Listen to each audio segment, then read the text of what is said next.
Bem-vindos novamente.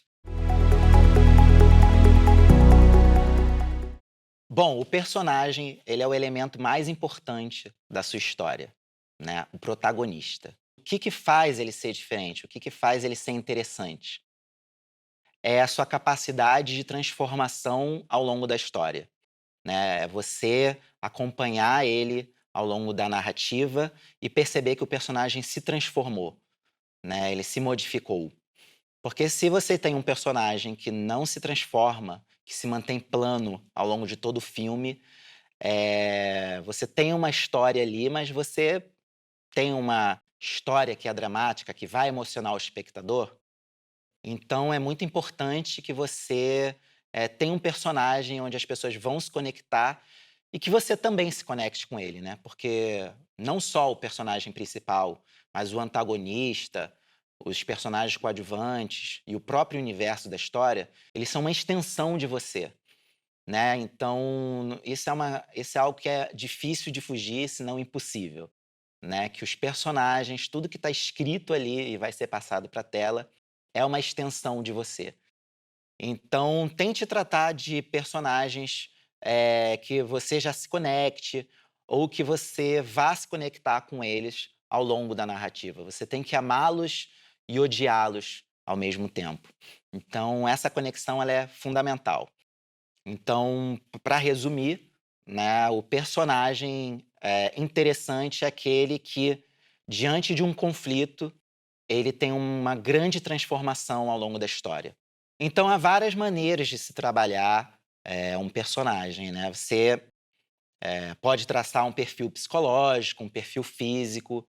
Então, às vezes, se você não está em lugar nenhum nessa história, você ainda não tem, né, um personagem, você pode estabelecer já algumas premissas. Ah, vai ser uma mulher? Ah, vai ser um personagem negro? Ah, ele vai ser alto, vai ser rico, vai ser pobre? Então, a partir dessas delimitações que você dá para o seu personagem, você já vai estabelecendo certos axiomas, né, certas regras, que vão introduzir, que já vão fazer parte da vida desse personagem. Mas o que é mais importante ter em mente para a construção desse personagem é que tudo que você vai colocar no papel no seu roteiro e que vai se refletir no seu filme ou na sua série, ela tem que ter uma determinada reflexão pregressa, né? E também uma determinada espécie de justificativa. Então, se o seu personagem ele gosta de viajar, e isso foi uma coisa que você colocou, né, para si, qual a relevância disso para a história? Né? Se ele tem medo de algum animal, se ele é apaixonado por algum tipo de situação, isso vai ter que se refletir na história, né? E mesmo que isso faça parte do background, que é a história pregressa do personagem, onde isso não vai aparecer na história, se você já se colocou como uma regra para a construção dele, é importante que hajam elementos diretos ou indiretos que vão definir, esse perfil. Então, é importante que você já tenha determinadas palavras que vão guiar esse perfil psicológico do personagem, esse perfil físico do personagem, e que se conecte com a história, mas que ao longo do tempo você também vá fazendo desenvolvimento dessas características ao longo dos conflitos que vão surgindo ao longo da sua história.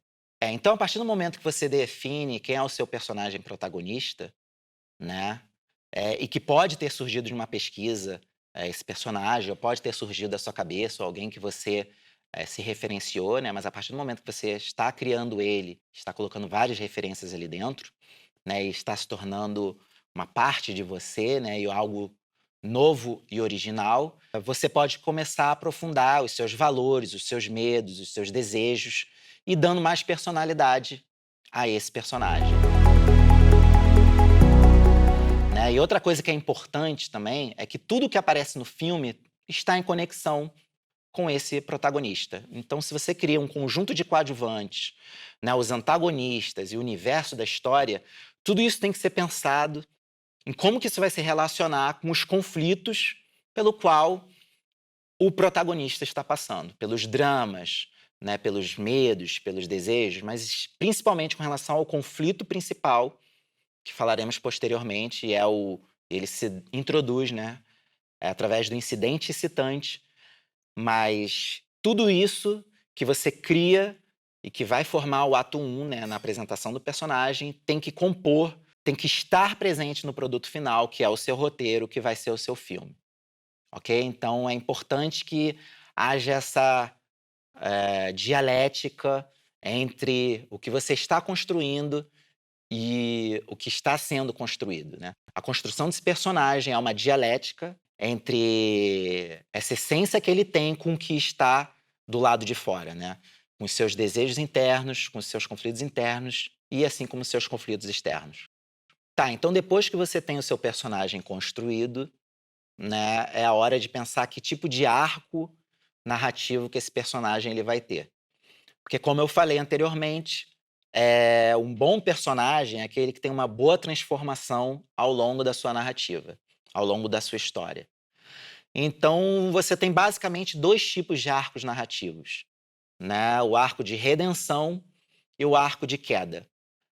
O arco de redenção é quando o seu personagem, no início do filme, ele é moralmente questionável, ele é visto, né, como existe um sentimento negativo em relação a esse personagem, ele tá para baixo, o conceito da história mostra ele como um ser, pobre de espírito, derrotado, moralmente questionável, como eu já falei.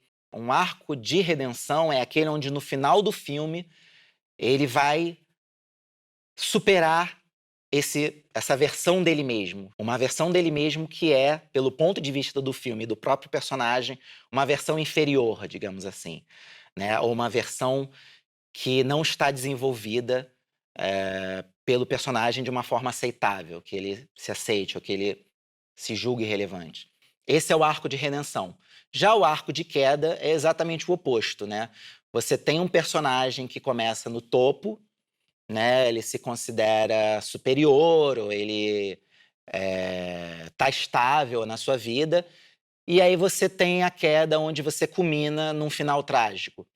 Então ele começa o filme, né, moralmente superior, voltando sempre frisando sob o ponto de vista da história, e termina esse arco, inferior, né, então termina derrotado ou termina morto. Então, exemplos de histórias assim é uma pessoa completamente saudável, ou um herói, né, que tá num ponto de equilíbrio da sua vida, positivo, digamos assim, e a história termina com ele derrotado ou, fragilizado, e essa é a tragédia desse personagem. Tá, então prosseguindo, depois que você já tem o personagem, já tem esse arco narrativo, vai do positivo para o negativo, do negativo para o positivo, né? Se referenciando nesses arcos de queda ou de redenção, então você faz uma construção melhor desse arco narrativo, né? Apesar de eu estar falando do arco que vai de um ponto A até o ponto B, e a gente tem essa noção de que quando fala arco parece que é uma estrutura tão simples quanto o que eu estou fazendo com a minha mão, né, na realidade você tem vibrações, né, perturbações ao longo da história. A história é isso, você tem uma série de conflitos, né, que é marcada por esse incidente citante, que nós vamos falar posteriormente, e conflitos e desafios que esse personagem vai ter que, né, sofrer para poder se transformar. Então, você tem que pensar que desafios serão esses, mas sempre pensando que são várias curvas e depois eu vou detalhar mais, né, no ato 1, no ato 2 e no ato 3, como que essas curvas podem ser trabalhadas para que você tenha uma estrutura narrativa mais harmônica, ou se você quiser algo que não seja linear, mais desestruturada. Então, a forma como vai começar do ponto A até o ponto B, existem diversas maneiras de você fazer, né, essa conexão. Não é tão simples assim como um caminho, uma montanha que o personagem está ultrapassando. Não, você tem que necessariamente trabalhar mais, né, nessas ações e nesses conflitos e nesses dilemas que o protagonista vai passar.